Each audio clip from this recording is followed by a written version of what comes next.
আকাশবাণী কলকাতা। স্থানীয় সংবাদ পড়ছি ধৃতি সেন শর্মা। বিশেষ খবর হলো, ভোটার তালিকায় বিশেষ নিবিড় সংশোধন নিয়ে মুখ্যমন্ত্রীর যাবতীয় অভিযোগ কল্পনাপ্রসূত বলে বিজেপি দাবি করেছে। দক্ষিণ চব্বিশ পরগনার মগরাহাটে নির্বাচন কমিশন নিযুক্ত পর্যবেক্ষক শ্রী মুরুগানকে ঘিরে বিক্ষোভ ও সরকারি কাজে বাধা দানের ঘটনায় রাজ্য পুলিশের ডিজির কাছে বিস্তারিত রিপোর্ট তলব করেছে কমিশন। রাজ্যপাল ডক্টর সিভি আনন্দ বোসের উদ্যোগে জাতীয় স্তোত্র বন্দে মাতরমের 150 বছর পূর্তি উপলক্ষে দুদিনের কর্মসূচির আজ সূচনা হয়েছে। উত্তরে হাওয়ার দাপটে গোটা রাজ্যে কনকনে ঠান্ডা। কলকাতায় দিনের তাপমাত্রার পারদ অনেকটাই নেমেছে। বিজয় হাজারে ট্রফি ক্রিকেট ম্যাচে বাংলা আগামীকাল হায়দ্রাবাদের মুখোমুখি হবে। আসছি বিস্তারিত খবরে। এসআইআর প্রক্রিয়ায় ত্রুটি বিচ্যুতির সংশোধন না করলে এই প্রক্রিয়া বন্ধ করার দাবি জানিয়ে মুখ্যমন্ত্রী মমতা ব্যানার্জি নির্বাচন কমিশনকে যে চিঠি দিয়েছেন তার পাল্টা হিসেবে বিরোধী দলনেতা শুভেন্দু অধিকারীও মুখ্য নির্বাচন কমিশনার জ্ঞানেশ কুমারকে চিঠি দিয়েছেন। বিরোধী দলনেতা লিখেছেন, ভোটার তালিকায় বিশেষ নিবিড় সংশোধন নিয়ে মুখ্যমন্ত্রীর যাবতীয় অভিযোগ কল্পনাপ্রসূত। এসআইআর নিয়ে ভীত হয়েই একের পর এক মিথ্যে অভিযোগ তুলেছেন মুখ্যমন্ত্রী। প্রকৃতপক্ষে এই প্রক্রিয়ার ফলে ভুয়ো, মৃত এবং অবৈধ ভোটার ধরা পড়েছে, চিহ্নিত হয়েছে অনুপ্রবেশকারীরা। এর প্রভাব পড়বে তৃণমূল কংগ্রেসের ভোট বাক্সে। বছরের পর বছর নির্বাচনে কারচুপি করে আসছে রাজ্যের শাসক দল। আগামী নির্বাচনে ভোট ব্যাংকে ভাটা পড়ার আশঙ্কা থেকেই মুখ্যমন্ত্রী একের পর এক অসত্য ব্যাখ্যা দিয়ে চলেছেন বলে চিঠিতে শ্রী অধিকারী উল্লেখ করেছেন। এসআইআর প্রক্রিয়ায় প্রস্তুতির অভাব নিয়ে মুখ্যমন্ত্রীর অভিযোগ প্রসঙ্গে তিনি বলেন, গোটা দেশে আলোচনা এবং প্রশিক্ষণের পরেই এই প্রক্রিয়া চালু হয়েছে। রাজ্যে 50,000 বিএলও এবং ইআরওকে প্রশিক্ষণ দেওয়া হয়েছে। হোয়াটসঅ্যাপে নির্বাচন কমিশনের নির্দেশ প্রসঙ্গে মুখ্যমন্ত্রীর আপত্তি নিয়ে শুভেন্দুবাবু বলেন, ডিজিটাল মাধ্যমকে ব্যবহার করে নির্দেশ দেওয়ার চল রয়েছে, তাই এর মধ্যে অন্যায়ের কিছু নেই। এদিকে বিজেপির রাজ্য সভাপতি শ্রমিক ভট্টাচার্য এসআইআর প্রক্রিয়া নিয়ে মুখ্য নির্বাচন কমিশনারকে লেখা মুখ্যমন্ত্রীর চিঠিকে নিতান্তই অমূলক বলে মন্তব্য করেছেন। সামাজিক মাধ্যমে এক পোস্টে তিনি বলেছেন, এসআইআর এর প্রকৃত উদ্দেশ্য নাগরিকদের ভোটাধিকার রক্ষা করা। শ্রী ভট্টাচার্য অভিযোগ করেন, রাজ্যে দীর্ঘদিন ধরে ভোটার তালিকায় ভুয়ো এবং অযোগ্য ব্যক্তিদের নাম অন্তর্ভুক্ত করার অভিযোগ উঠেছে। স্বচ্ছ এবং সুষ্ঠু নির্বাচন পরিচালনার জন্যই এসআইআর এর প্রয়োজন বলে তার অভিমত।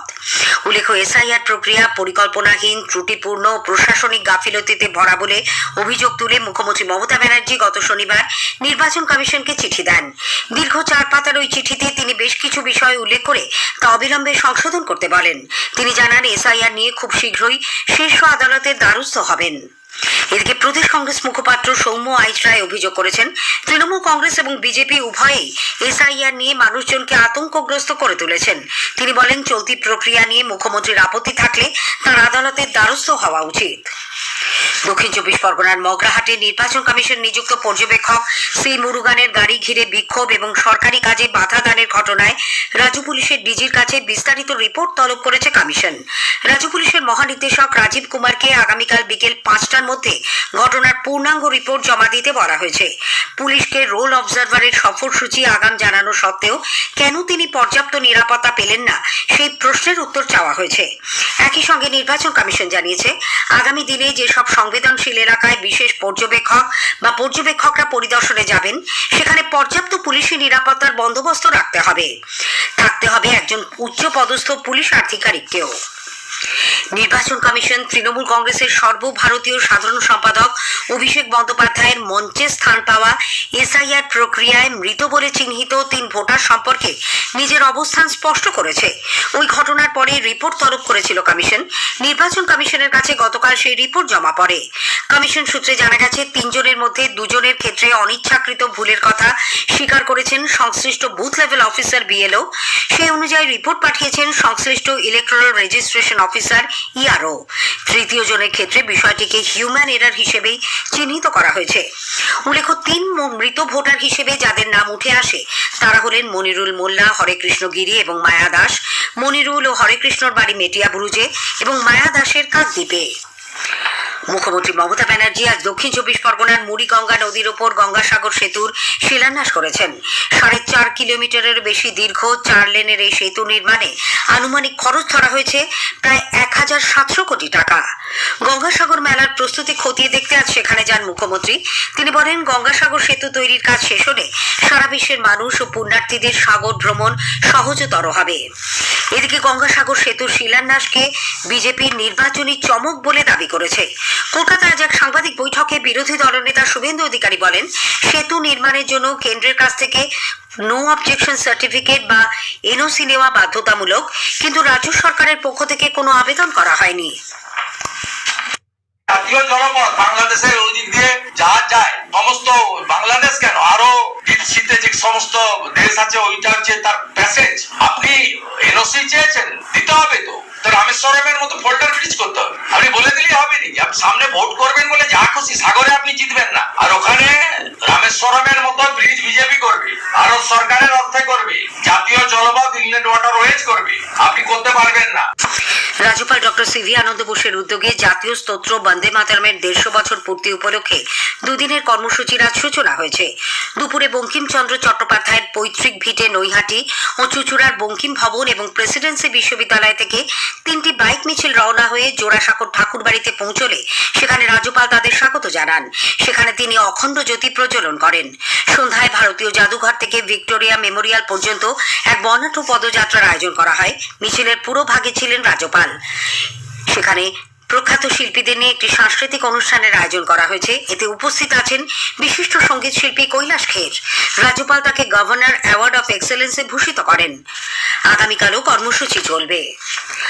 2025 সাল শুধুমাত্র একটি বছরই ছিল না, এই বছরটি বিশ্ব মঞ্চে ভারতের উত্থানের এক গুরুত্বপূর্ণ সময়কাল ছিল। একটি প্রতিবেদন। অর্থনৈতিক অনিশ্চয়তা, ভূ রাজনৈতিক পটভূমি এবং ক্ষমতার সমীকরণ পরিবর্তনের মধ্যেও প্রধানমন্ত্রী নরেন্দ্র মোদী বিশ্বব্যাপী একজন কেন্দ্রীয় ব্যক্তিত্ব হিসেবে আলোচিত হয়েছেন। 2025 সালে ভারতীয় অর্থনীতিতে জিডিপি বৃদ্ধির হার ছিল 8.2%। এবছরই সন্ত্রাসের বিরুদ্ধে অপারেশন সিন্দুর ছিল এক অন্যতম গুরুত্বপূর্ণ পদক্ষেপ। সারা বিশ্বের মানুষের প্রধানমন্ত্রী নরেন্দ্র মোদী এবং ভারতীয়দের প্রতি দৃষ্টিভঙ্গির এক গুরুত্বপূর্ণ পরিবর্তন হয়েছে বলে মনে করেন বিশিষ্ট আইনজীবী দেবজিৎ সরকার। প্রধানমন্ত্রীর ব্যক্তি উপস্থিতি, কোথাও গেলি মোদি মোদি মোদি করে চিৎকার করছেন। ইন্ডিয়ান ডায়াসপোরা, ভারতের যারা লোকজন সেখানে আছেন তারা তো না হয় করছেন, ঠিক আছে, কিন্তু অন্য দেশের লোকেরা যখন ভারতবাসীকে এই সম্মান দিচ্ছে, এই সম্মান কিন্তু বিদেশে মাটিতে ভারতীয়রা পেয়ে আসছেন। এটা একটা অসাধারণ উন্নতি এবং পরিবর্তন। কাশফির নাহার, আকাশবাণী সংবাদ, কলকাতা। স্থানীয় সংবাদ শুনছেন আকাশবাণী কলকাতা কেন্দ্র থেকে। উত্তর হাওয়ার দাপটে গোটা রাজ্যে কনকনে ঠান্ডা। কলকাতায় দিনের তাপমাত্রার পারদ অনেকটাই নেমেছে। আলিপুরের সর্বোচ্চ তাপমাত্রা ছিল 18.4 ডিগ্রি সেলসিয়াস, স্বাভাবিকের তুলনায় যা প্রায় 7 ডিগ্রি কম।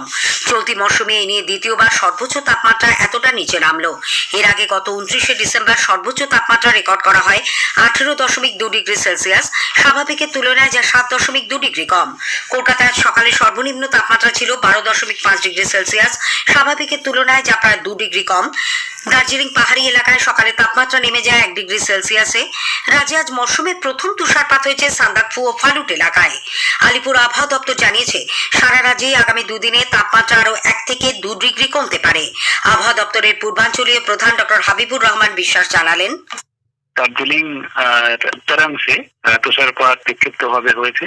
আর এখন আমাদের সর্বোচ্চ তাপমাত্রা যেটা, এখন আমাদের সমস্ত জেলাতেই স্বাভাবিকের থেকে কম রয়েছে। সকালের দিকে হালকা থেকে মাঝারি কুয়াশা, বিক্ষিপ্তভাবে এক দু জায়গায় ঘন কুয়াশাও সম্ভাবনা রয়েছে কয়েকটা জেলাতে। এই কুয়াশার কারণে এবং সকালের পরেও যে এটি দীর্ঘায়িত হয়ে শিশির পড়ার মতো আবহাওয়া থাকার সম্ভাবনা, তার জন্য সর্বোচ্চ তাপমাত্রা কম থাকার সম্ভাবনা রয়েছে।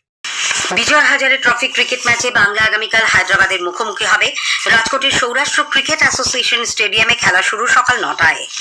উত্তর 24 পরগনার সন্দেশখালীর ন্যাজাটে জমি দখলের মামলায় অভিযুক্তকে গ্রেপ্তার করতে গিয়ে স্থানীয়দের হাতে পুলিশের আক্রান্ত হওয়ার ঘটনায় গতকাল যে 3 জনকে গ্রেপ্তার করা হয়েছিল তাদের আজ 8 দিনের পুলিশ হেফাজতে পাঠিয়েছে বসিরহাট আদালত। শেষ করার আগে স্থানীয় সংবাদের বিশেষ কিছু অংশ আরও একবার।